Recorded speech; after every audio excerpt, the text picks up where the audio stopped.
இன்னையிலேருந்து டெய்லி 5 திருக்குறளாக பார்க்கலாம். இன்னைக்கு பார்க்க போகிற அதிகாரம் என்னன்னு பார்த்தீங்கன்னா செங்கோன்மை. ஃபர்ஸ்ட் திருக்குறள், ஓர்ந்து கண்ணோடாது இறைபுரிந்து யார் மட்டும் தேர்ந்து செய்வதே நன்று. மறுபடியும் பார்க்கலாம் திருக்குறள், ஓர்ந்து கண்ணோடாது இறைபுரிந்து யார் மட்டும் தேர்ந்து செய்வதே நன்று. குற்றம் இன்னதென்று ஆராய்ந்து எந்த பக்கமும் சாயாமல் நடுநிலைமை தவறாமல் வழங்கப்படுவதே நீதியாகும். இதுதான் இந்த குறளுடைய மீனிங்.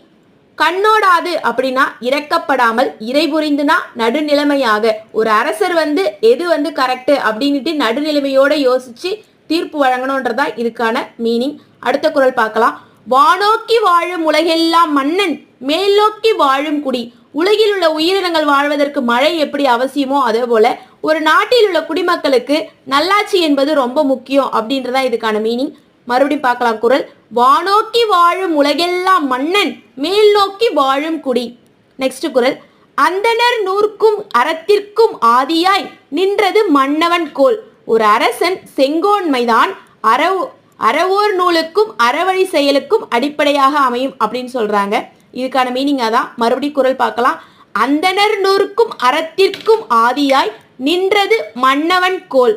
நெக்ஸ்ட் குறள், குடிதழியும் கோலோச்சும் மாநில மன்னன் அடிதழிய நிற்கும் உலகு. குடிதழிய கோலோச்சும் மாநில மன்னன் அடிதழிய நிற்கும் உலகு. இதுக்கான மீனிங் என்னன்னு பார்த்தீங்கன்னா, குடிமக்களை அரவணைத்து ஆட்சி நடத்தும் நல்லரசின் அடிச்சுவட்டை நானிலமே போற்றி நிற்கும். குடிதழிய கோலோச்சும் மாநில மன்னன் அடிதழிய நிற்கும் உலகு. நெக்ஸ்ட் குறள் என்னன்னு பார்க்கலாம். இயல்புலி கோலோச்சும் மன்னவன் நாட்டு பெயலும் விலையுளும் தொக்கு.